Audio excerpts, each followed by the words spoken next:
All right. Good morning, everyone, and welcome to another episode of the Fit Vegan Podcast. I have a very special guest. I have my own nutrition coach, David, who got me shredded for Tulum last year, who got me in shape for this summer. David, how you doing, man? Doing great, man. I appreciate you having me on again. Yeah, of course. So yeah, this is our second podcast because we did one last year. Yeah, we did.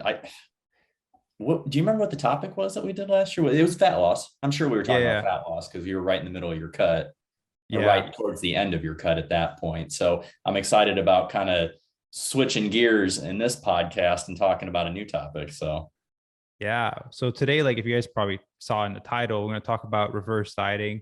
To me, I consider David to be a wizard of reverse dieting and seeing some of his photos and transformation he's helped people go through. And so I thought it'd be great to bring him on, asking a bunch of questions because I get a lot of questions. And just, David's the expert. So we'll dive deeper in with David. But first, man, you might give like a quick background just so people know why they should listen to you, basically. yeah, no, and those are all really, really kind words, man. I appreciate that. My name's David Mathas. I'll be 38 this year. I'm a former Army combat medic.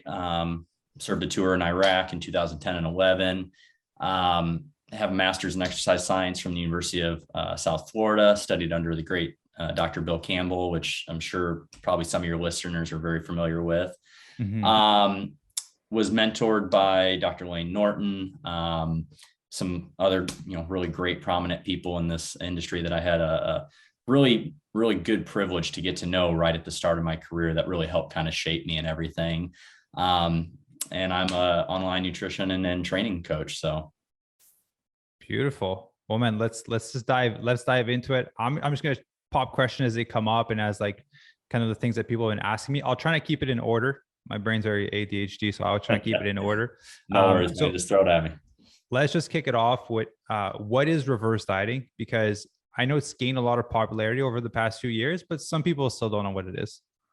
Yeah, this is something that probably the last 3 years specifically, I would say, has really taken off. And I think a lot of it has got to do with actually one of my former mentors and Dr. Lane Norton, who really kind of popularized it, a while back.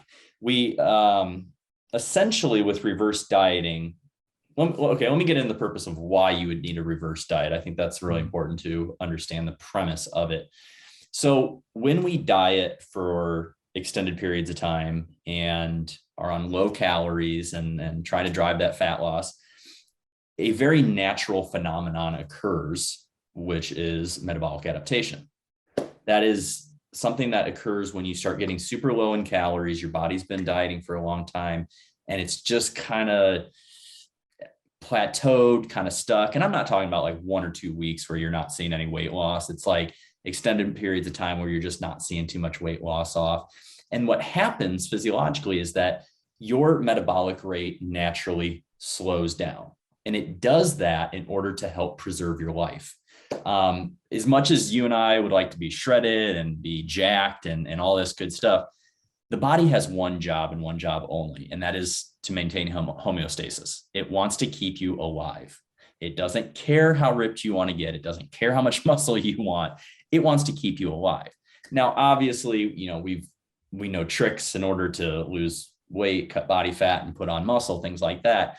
But essentially, your body is telling you something when it gets to that point that, hey, we need to stop this right now.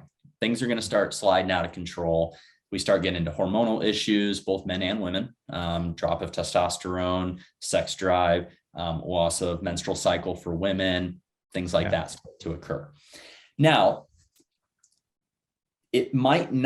that's not the only way that metabolic adaptation occurs is through extended periods of dieting. It can also occur through what we call yo-yo dieting.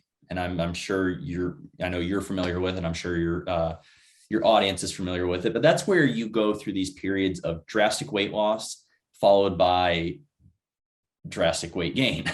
And most of the time that occurs because people are not dieting strategically. They are not dieting efficiently. They're going for the crash diets.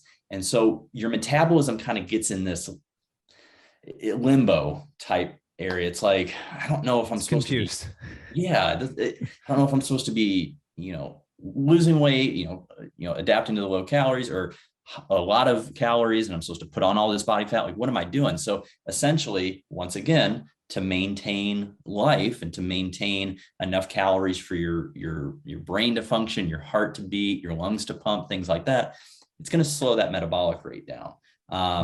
So your metabolic rate consists of your basal metabolic rate, your BMR, right? Your thermic effect of food, which is kind of how much it takes your body to break down proteins and fats and carbs that you consume. Your exercise, right? So in the gym, the calories you're burning from the exercise, and then your NEAT, which is your non-exercise activity of thermogenesis. Basically, it's like, I know we're not on video right now, but all this stuff I'm doing, moving my hands around and, the fidgeting you do and, the walking you do during the day, the steps you take, all that's kind of factored into that. Well, your BMR is going to start to drop in order to kind of help maintain some of that homeostasis. So that in essence is what's going to signal the need for a reverse diet. And it basically is what it sounds like. Dieting, everyone knows, is cutting calories, right? Cutting calories, upping activity, creating more of a deficit. So in order to come out of that metabolic adaptation, we want to make sure that we're giving the body what it wants and what it needs, which is food. Our metabolism runs on calories, right? So if you think of it like, I actually have a YouTube video out on this that it might have been 3 years at this point that I've put this out, but it was kind of an analogy to describe this reverse dieting process and what's going on in your body. And I analogize it to a campfire. So most people have been camping, outdoors and stuff like that. When you go to bed at night, that campfire's, burning pretty good or whatever. But when you wake up in the morning, it's all burnt up. It's barely smoking, right? You're seeing just a little bit of smoke coming out. The wood's all burnt up. Well, that is the difference between a healthy metabolism and a not healthy metabolism, an adapted metabolism. That fire in the morning is that adapted metabolism. So what happens when you start slowly putting logs back onto that fire? And I emphasize slow, and I'll get into that in a minute. Well, the flame starts to get hotter, starts to burn brighter. And before you know it, you've got all these logs back on it over time, and it's burning hot again, right? That's essentially what we're trying to do by slowly adding calories back into your diet for a reverse diet. We're trying to get that metabolic flame, that furnace inside of you, to burn hot again. Okay. Some people you'll see outliers, and I'll be totally truthful and upfront. Like, I've had some outliers that have lost a good deal of weight on a reverse diet. That is not something you should expect going into it. There's a few reasons why that might happen. One, they're just in a very, very bad metabolic place. Their metabolism is slowed down to barely nothing. So as they start burning hotter, then their body kind of clicks and it's like, oh, okay, I could start burning these calories. I don't have to hold on to them to keep my heart beating and my lungs pumping and all this stuff, because I know I'm going to keep getting calories. Right. Yeah. So, that is, that's one reason why somebody might lose weight on a reverse. And that might not happen the entire way through. You might get to a point where you get closer to your maintenance calorie zone where that slows down. The other reason might be because, people were just inaccurately tracking before. And so they start losing some weight, but in reality, they're actually still in a deficit from where they were before. But that'll once again catch up to somebody later on down the road. Yeah. So I always caution people going into it, because undoubtedly, and once again, I've showed it on my social media too before, those outliers, right? Mm-hmm. I'm also very, very clear to show people that don't lose weight on a reverse diet, but show the minimal weight gain that they do and point out how and why that happened and stuff too. And we're going to get into that in a minute, but you want to go into it with the mindset of, okay, I'm doing this for my health first and foremost. Your health is in a bad place, whether or not you dieted successfully or you're one of these yo-yo dieters. You can't stay on those low calories forever. You are not a robot. We're human beings. We need calories to run it. I like to refer, even if you're not a top level athlete, your body is a Ferrari.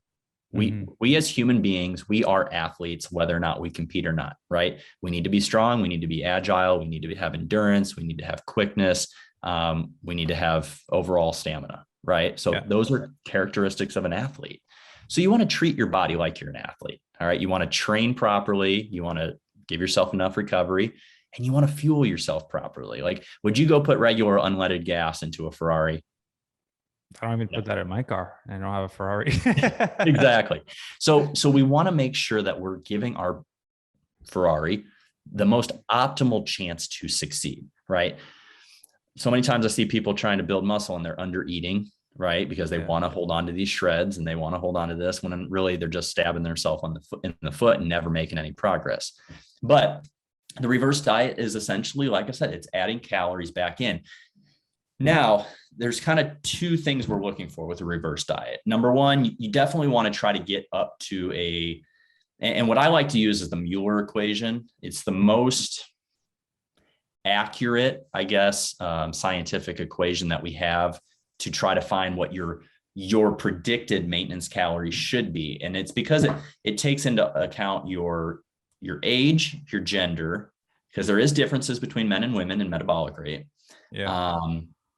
Your lean body mass, your fat mass, your waist circumference, and your activity factor. So there's a scale of about 1.37 up to 2.9, something like that. Those ranges. I'm kind of I can look on the tracker we have, but yeah. And it's basically the lower end means you're very not active, just sitting around most of the day. The top end is like you're a busy job, like maybe construction, nursing, something like you're on your feet all day, plus you train really hard on top of that.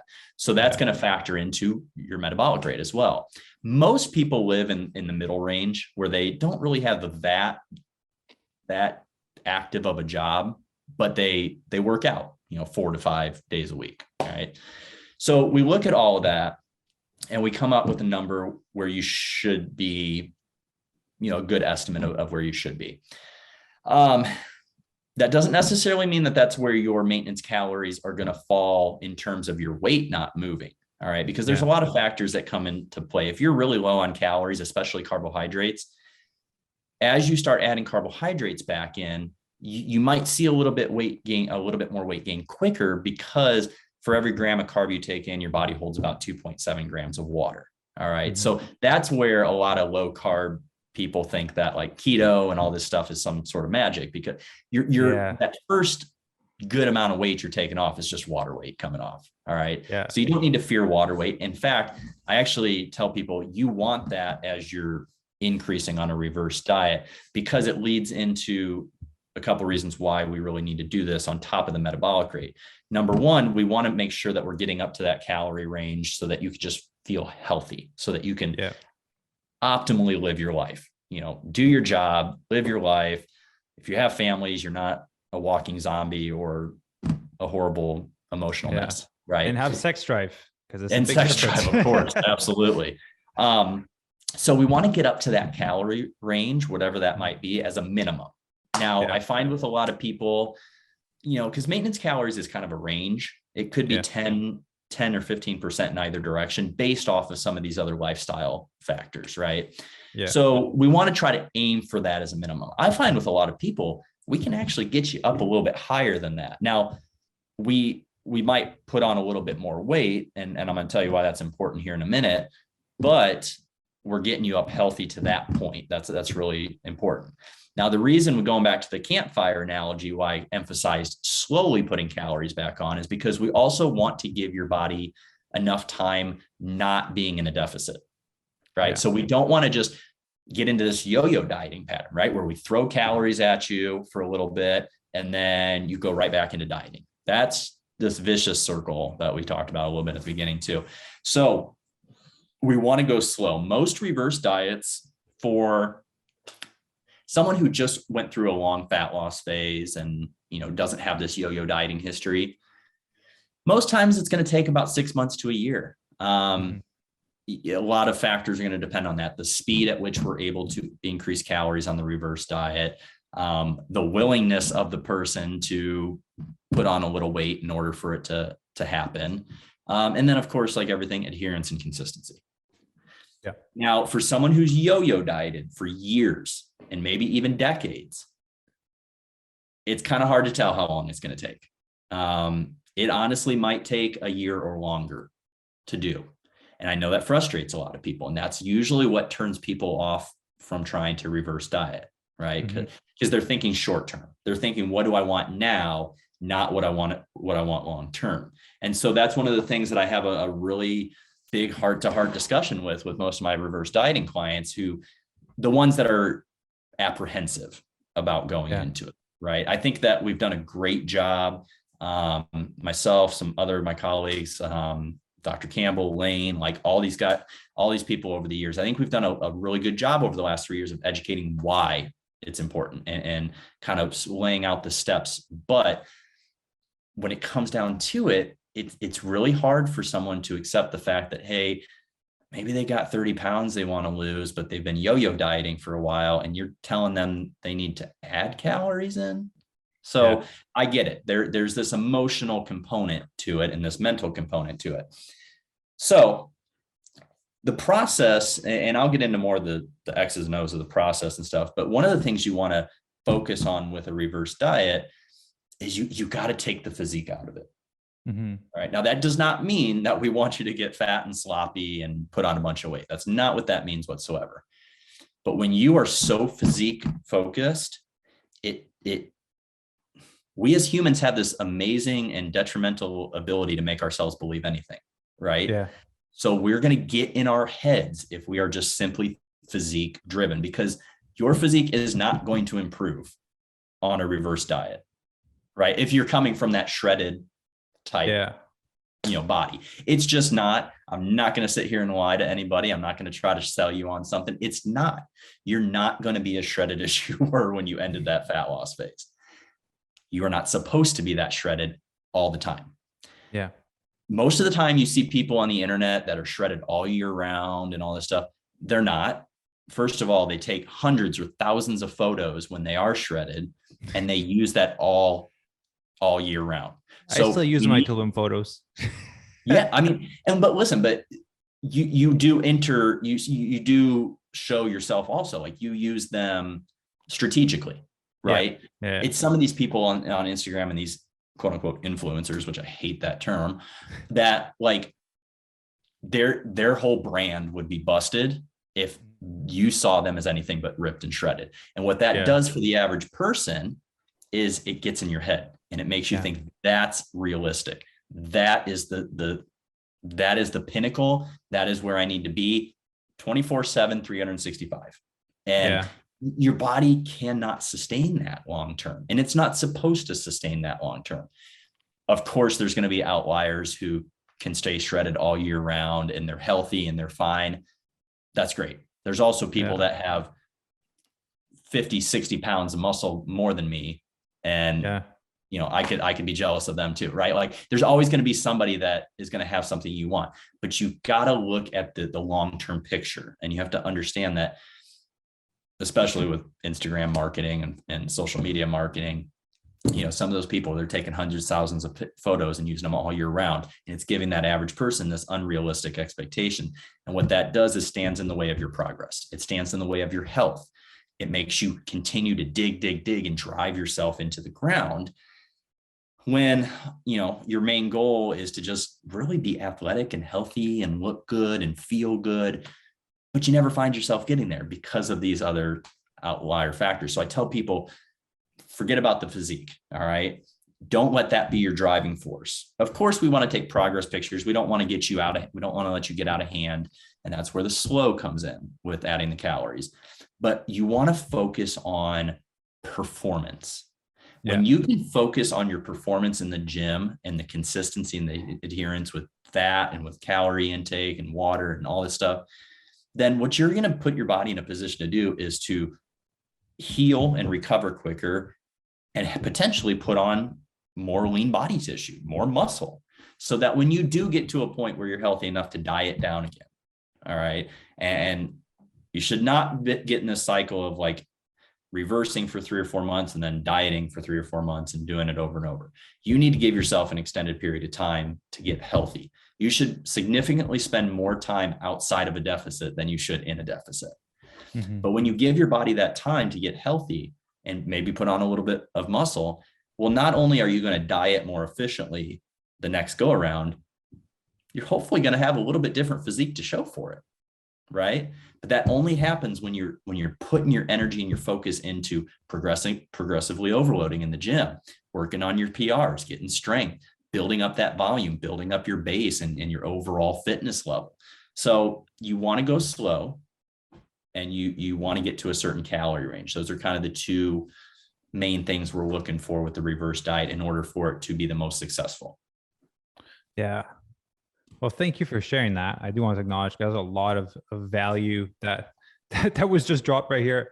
You know, when you talked about the Instagram thing and, you know, obviously being in that world and kind of seeing what's around, like, hey, some people on a little bit of hormones and some cleanse, like it does help. It does help to help keep them stay lean all year round. And so I obviously don't want people to be doing that. And the other part is, you know, reverse dieting is such a powerful tool. Like, you know, we're 2 weeks into a reverse diet. We added like 200 calories or so, maybe like slightly less than that. Yeah, I think that's about right. Because we did 100 the first week, and then your body responded pretty well. And yeah, because I got off on such a long thing, I didn't really kind of go through the X's and O's and the steps of how I look to increase, but we can talk about that in a minute when you're done. Yeah. So I just wanted to say, like, just with that slight increase, like slightly under 200 calories, massive difference in energy in the gym, in my sleep, and like in my mood every day, just with like that 200 calorie. And so obviously it's just a start. We have like 4 or 5 more months to go. But yeah, I just wanted to point that out. Like 2 weeks in is a big difference in energy. Yeah. And it really doesn't take that much. One of the things, you know, we just talked about, I bumped you up about 100 calories right off the bat. That was based off of your situation, where you were and what our goals are. Typically with most people, I'll give them about I guess it really depends on where their calories are, but typically it's around situation dependent. Yeah. Yeah. I would say typically around a 10% calorie increase right off the bat. And the reason is because we want you to get to feeling better as soon as possible. All right. Without doing huge calorie increases and putting on a bunch of weight right away. Right. So we're trying to find that balance. That's going to change depending on how resistant somebody is to the reverse diet, because I also want to set you up for success. Like, I don't want to set you to a certain calorie goal, even though I know that's where we probably should be. If you're not going to be able to hit that, or it's going to send you off a mental cliff. Yeah. Like, I want to kind of meet you a little bit more halfway and work you and hit these very, very achievable milestones and benchmarks so that we can build up your confidence along the way. But typically what I would do with people is a very conservative approach to a reverse diet would be about a 0.25% total body weight increase per week. Okay. If someone is falling at that or lower, meaning like maybe they didn't put on quite that much, or maybe they even lost some weight, which happens from time to time during the reverse diet, then that's kind of the benchmark I look to say, okay, we can try to bump up calories again. All right. So if someone's right at that threshold, then I'm probably only going to do about a 1% calorie increase. All right. So for example, if you, off the top of your head, I don't have your sheet on hand. Do you remember where your calories are right now? 2,300. Just put it's like 2,300 something, but okay. So a 1%, 1% calorie increase would be 23 calories, right? Doesn't seem like that much. All right. But you take, let's just say we do a 1%. It's a quarter increase. Banana, man. That's a lot. But this is where I want people to start thinking long-term. All right. Because if we can start hitting this consistently, let's say you're hitting that top level of weight for a conservative reverse each week. Right. Okay. So worst case scenario, we're doing a 1% calorie increase per week. using your numbers, that'd be about 23 calories a week. It doesn't sound like that much. We'll just round it to 25. Okay. You do that consistently over 8 weeks. Well, in 8 weeks, you're up 200 calories. Yeah. Right. But you're not up that much in weight. Right. Yeah. So we're taking it slow. Now, if you, let's say even, you're a little bit less than that, weight wise, and we do a 3% calorie increase. Well, right there, that's all right at about 70 calories. You do that times 8 weeks, you're up 552 calories, right? In 2 months. So this is where playing the long game comes in handy, right? So these small little steps add up over time. And we want to go small and slow because I don't want to shock your system. I don't want to shock you into getting paranoid and anxious and, resorting back to just going back to dieting. But we also need to respect your metabolism and your body, and we need to add these calories in. And that's where the time component of the reverse diet comes in. We have to have that long time in order to put on as minimal weight as possible. All right. And to get those calories built up. So the more consistent and adherent you can be to those calories, the more data we can look at, the more variables we can see that are working or not working and make changes and keep you working towards it. But, I'll with some clients and stuff, it'll be maybe a 22, 25 calorie increase. And they're like, oh, that's not much. I'm like, yeah, it's not much now, but let's talk in, 8 to 10 weeks and see where your calories are at and how you're feeling and where your weight is at that point, because we want to try to keep you within an earshot of where you were when you start, but that does not mean we're not going to not gain weight.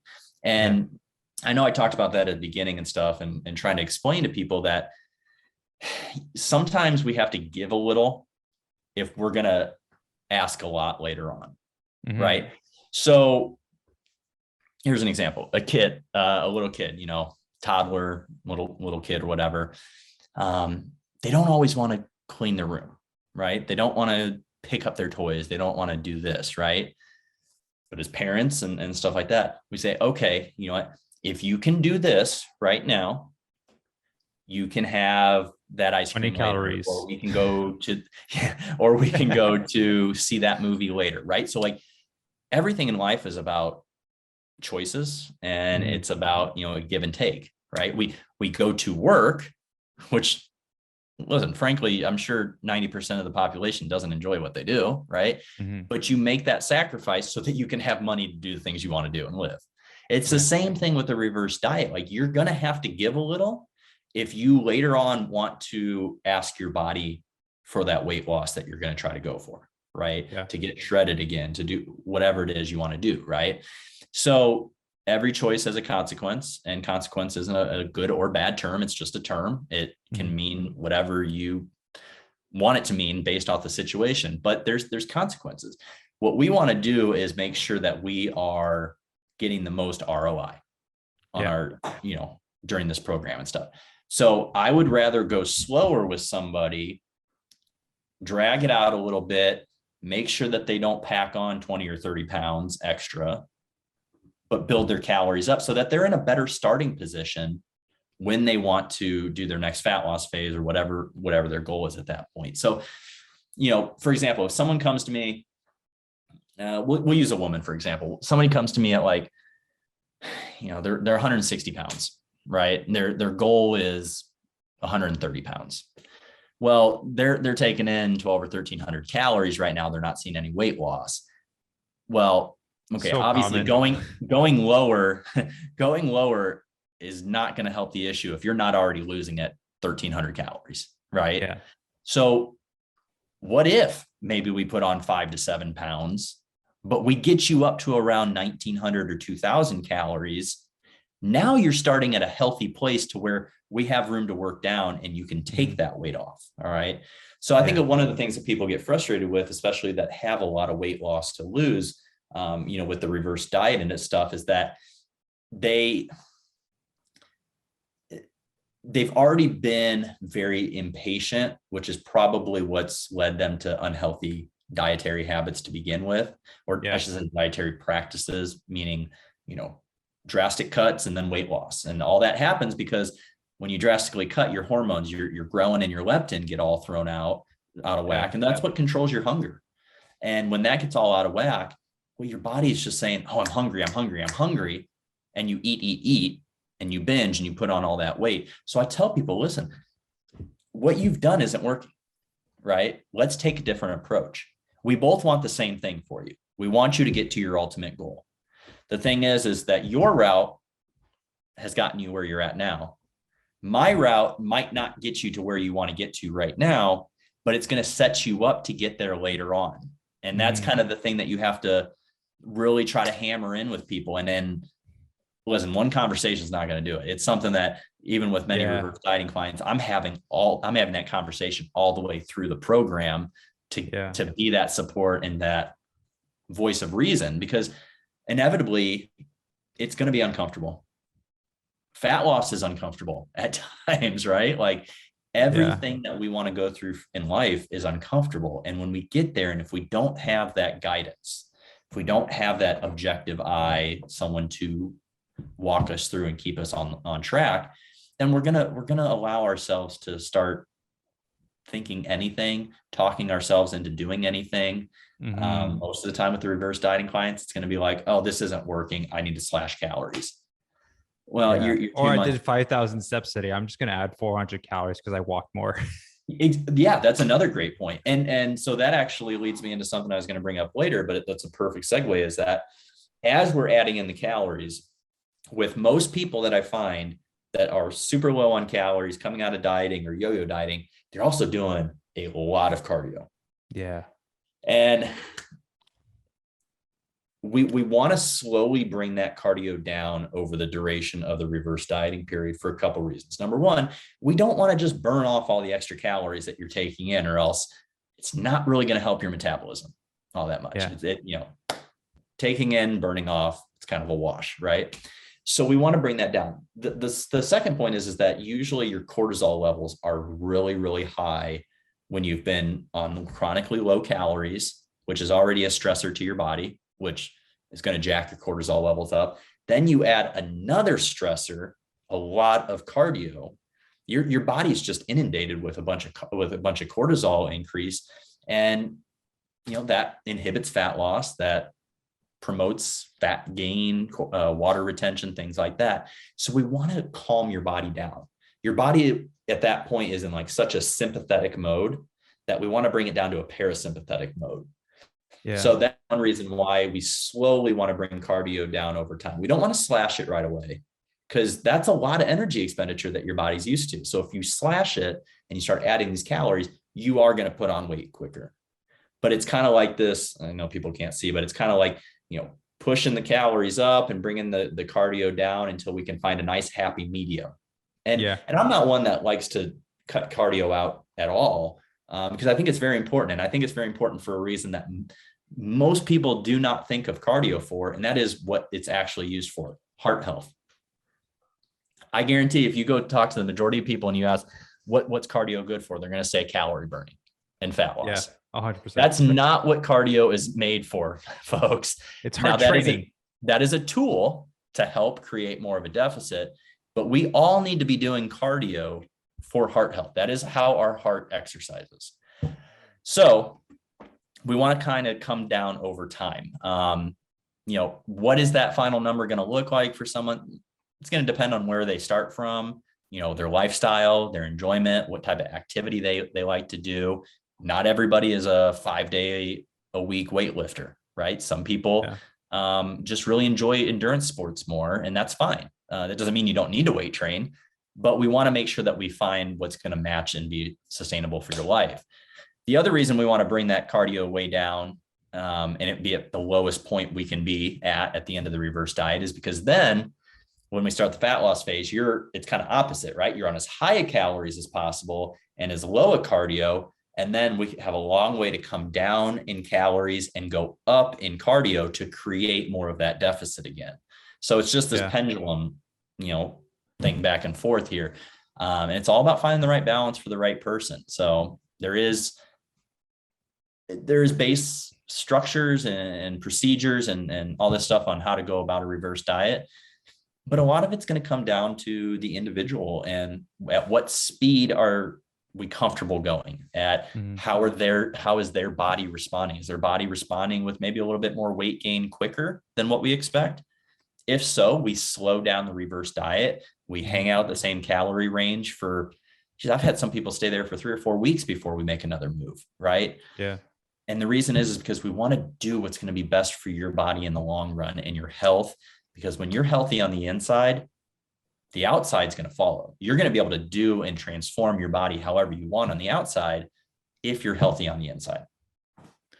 Yeah, absolutely. And man, there's so many questions I want to ask about. So biggest thing I've seen so far with some of our members and people in the reverse dieting, we talked about this, like the emotional response to like, I'm going to add food and I'm not going to put on any fat. Right.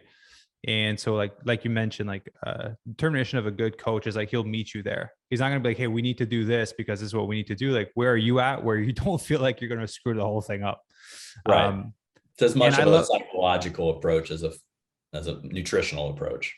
Yeah. It's not just like the data is there, but it's not just data driven, right? It's right. Person, right? Behavior.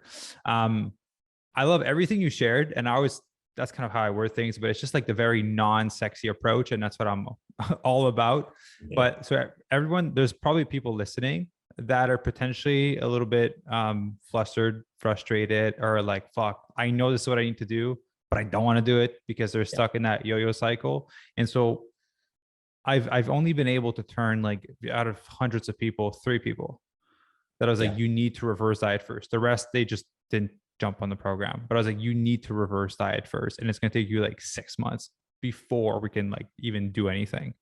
How do you, if we never have the opportunity to talk to everyone that's listening, what would you say to that person that like needs to reverse diet? Because to me, if you're yo-yo dieting and you're going back and forth and you're eating 1,200 calories and you want to lose 30 pounds and you tried for a long time, like there's nothing else you can do besides reverse diet. I don't think there's anything else that exists in the world. There isn't. And listen, and you know this, just my coaching style. I'm very truthful and upfront and honest. Like I would just say, how's it working for you now? I mean, not to be sarcastic, not to be anything like, how is it working for you now? Are you where do you want to get to? Do you see yourself getting to where you want to get to, going the route that you're going now? Yeah. If they say no, okay, great. That's an acknowledgement. You understand that. What are you willing to sacrifice for your goal? And that answer right there is going to determine how important the goal really is for them. Right. Mm-hmm.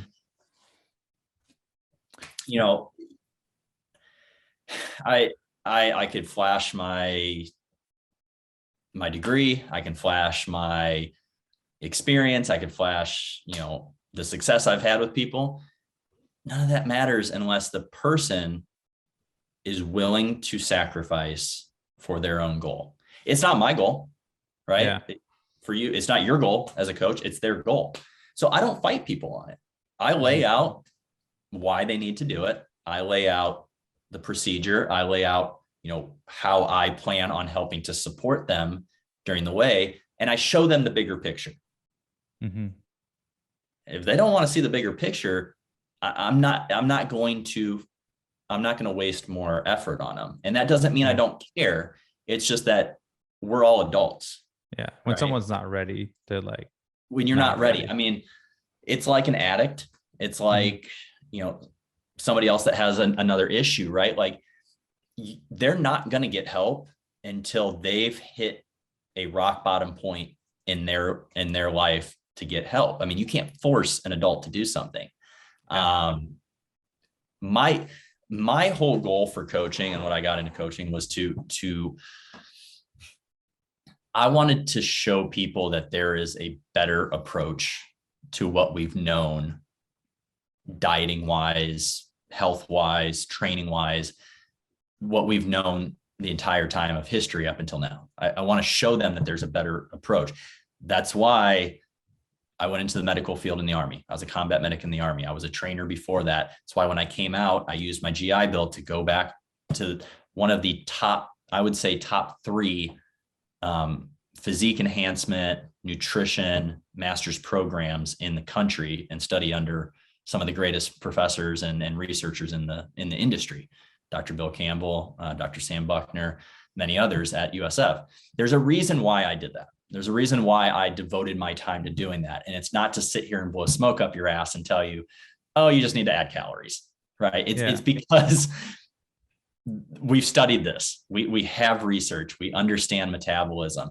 Your local dude at the gym who's just probably way more jacked than me and probably way more jacked than I ever will be, will tell you, oh, you just got to keep dieting. You just got to keep dieting, or you got to just keep lifting heavy, or all this stuff. Okay, go ahead and listen to him. Go ahead and listen to him and see where that gets you.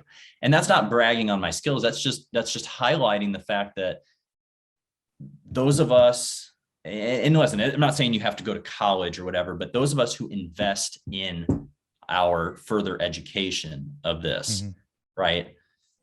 Don't push us to the side. we didn't spend all that money, or we didn't spend all that time to blow smoke up your ass. Like, I want to help you, right? But you got to be able to help yourself. You got to be able to put yourself in an uncomfortable position for a while. And we've done that all through our life to get to this point, right?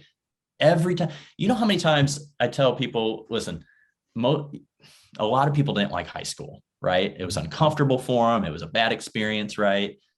But they liked college and they like their life now. Well, you had to get past that uncomfortable time. You had to get past that horrible time to get to where you want to get to now. So it's getting people to try to see the bigger picture and being as truthful and honest along the way about the process. That's why I tell people, listen, do not expect to lose weight. I'm not going to sell you on this as a weight loss program. I'm not going to sell you on that. I'm going to sell you on this is the goal. This is the path to a future weight loss program.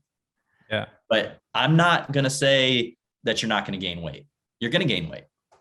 Doesn't mean it's all body fat, right? Doesn't mean that your body doesn't need to gain some weight. I'm going to tell people, focus on your performance so that you can build new muscle tissue, so that when you do diet down, you're more efficient at dieting. You have a better physique for it. I'm going to tell people, hey, this is a phase that we can try to improve our relationship with food. Most people have bad relationship with food that are coming out of yo-yo dieting or extremely low calorie stuff. This is a phase where, hey, all that restriction you did, you couldn't go out with family, you couldn't go to holiday parties, you couldn't do any of this, birthdays, date nights, whatever. You get back into that. You learn how to live life again during this phase. So I try to highlight as many things as possible good, while being truthful about what they can expect along the way.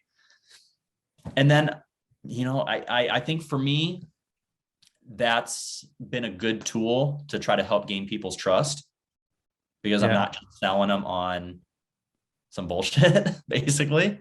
I'm not selling them on me being some sort of guru. I tell people I take science. I've done research. I've been on 4 different research studies. I take science, but I take you and I mesh you together. Not everything in science is going to work for you, right? So we try to find that middle ground. But I can tell you that there is only one way to correct this problem that you have that we know of today. And I really highlight that, because as a exercise scientist, you have to be honest with people and realize that data can change over time, right? Yeah. But what we know and what I implement with my clients, and what I know many of my other colleagues that I graduated with and have known in this industry do, is that we present to you the best knowledge that we have at this time about dieting, about nutrition, about your metabolism, about training protocols, and we implement that to you in the safest, most efficient way possible. And I just leave it at that. I think definitely over the years, it's helped seeing and me explaining on my social media the process. Even the people that have gained weight, I explain to them what and why this is okay, and show at the end of, I just got done with a client who we're in I think week 3 of her fat loss phase, but she spent 41 weeks reverse dieting with me. I was almost, it's like 11 months-ish. Yeah. No, 10, 11 months. But this other lady, she started at 1,300 calories, and 41 weeks later, she's up to over 24, almost 2,500 calories at the end of her reverse diet. She's up 5.2 she was up 5.3 or 5.6 pounds over 41 weeks. Yeah. And 1,100 calories plus a day. Yeah. And that's, and listen, it's not body fat. It was water. Her carbohydrates were like around 100 and like low 100s. And she's up at like high 250s, 260s, something like that at that time. So there is a process to do this efficiently. Right. Mm-hmm. And I'm not saying that that's all you're going to gain. Some people might not gain that much. Some people might lose. Some people might gain a little bit more. The point is that we listen to your body and we take the data and we put you in the best position moving forward. And that's what I just try to present to people when they're hesitant, and let them know, like, hey, there's as much of a psychological component to this coaching as well as just giving you numbers, right? Like, I'm here to walk you through this. I'm here to explain to you what's going on with your body so that you can feel like you're a little bit more I don't want to say in control, but when we understand the process better, we buy into it better. Yeah. Right. And so, success over the years, I think, has kind of helped to more people that come to me buying into it and trying it. I'm not going to say that everybody follows through with it. I mean, I have a lot of people that think that they're ready for it and then they get into it and they fall off. And that's just the nature of coaching and nature of working with people. But I can tell you, I have far more successes than failures. And I'm very, very happy and proud of that, but not because of me, but because of people taking their own health into their hands and educating themselves and reading my social media, reading other people's social media that are not just trying to sell them some sort of bullshit, like that are actually trying to help them. So I give all the credit to the people over the last few years that have really, really learned to self-educate and to expand their thought process as to what they thought might work. Right. And that's why they're a little bit more, they buy in a little bit more at the beginning than they did maybe 3 years ago. So. Yeah. You made me think of an analogy for reverse dieting. Like, if you're someone that's been under eating, yo-yo dieting and doing all that fun stuff, it's kind of like you put yourself like 50K in debt.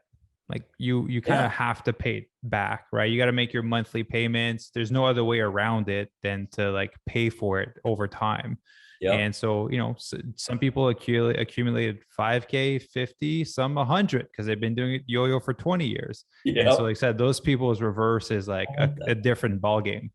I like that analogy. And there's not going to be any student loan debt forgiveness on this one. Nah, you can't win the lottery. There's nothing. There's no magic Bitcoin increase where you get all your money.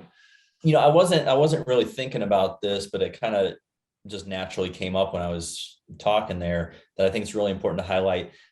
Forget about the calories and all that stuff, right? Just the fact that I've noticed so much of being in this business and coaching for over 5 years online now. A lot of people have a lot of bad relationships with food. Yeah. And I had my own history with it. I wrote a damn book about it during COVID, and very upfront and honest about that. And I'm also very upfront and honest about what it took for me to recover from that. And that is therapy. That is a change of perspective. And that is learning how the body operates and what is actually healthy. But I think one of the biggest things that people undervalue for a reverse diet is just learning how to regain a healthy relationship with food and with your body again. And that's not going to happen right away for everybody. But you're definitely going to put yourself in a position to learn how to do that if you go through a reverse diet. And to me, that's so invaluable, because that's going to carry over with you through the rest of your life. Yeah. Right. Next time you diet down, you've got new tools. You think about food different. You think about exercise different. It's not all about driving yourself into the ground. It's about fueling your Ferrari, right? Yeah. It's about keeping you healthy along the way so that your body doesn't break down quick.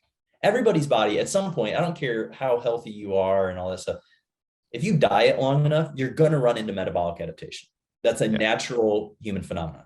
What we want to do is we don't want to tear you into the ground doing it, right? You want to have these tools. You want to have a healthier foundation to start from, and you want to learn how you can treat your body with respect along the way, no matter what phase it is you're in.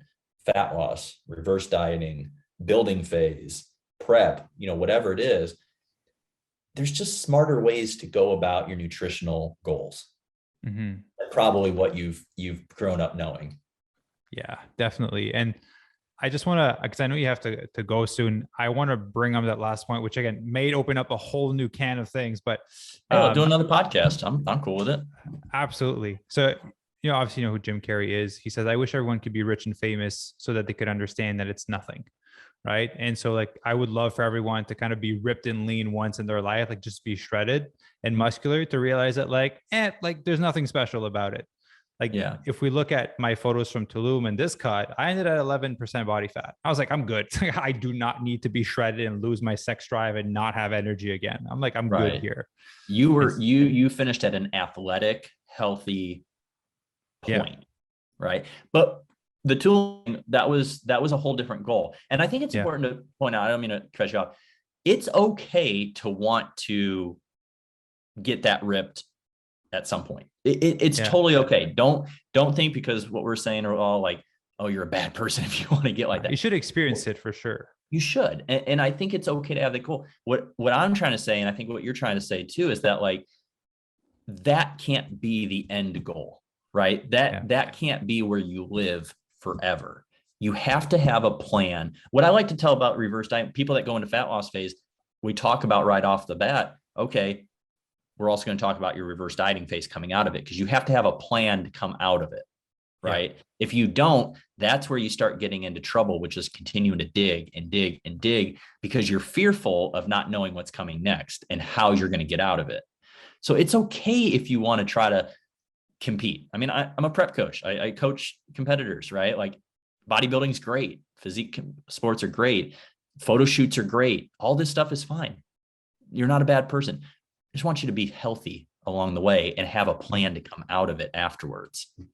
Yeah, absolutely. We definitely need to do another podcast. I like psychology of transformation or something like that. Oh, I love that topic, man. I'm all down for that. So yeah, we'll book another one. Well, David, I would say a massive thank you for taking the time to jump on the podcast, man. Go spend some time with your family. And unfortunately I'm playing single dad this week. My wife's in a work conference, and we only have our help here for a little bit longer. So man, I'll come on anytime. You let me know the topic and the time. I'm always there for you. I love our conversations. And what I love about you most, first of all, as a client, is that you're one of the more dedicated, more consistent, adherent clients that I've ever worked with. You're great. You're spot on. Part of that is because you are a coach yourself, right? Like you know it, but it's just your personality, and you want to learn, right? Mm-hmm. I mean, you're a successful coach too. You bring on other successful people to learn from. And I dig that type of interaction back and forth. It's what I feed on. I love it. So any topic, anytime, man, I'm always here for you. All right. Thank you. I appreciate that, man. And yeah, I'll be in touch with you. Awesome, dude. All right. Take care, everyone. Ciao.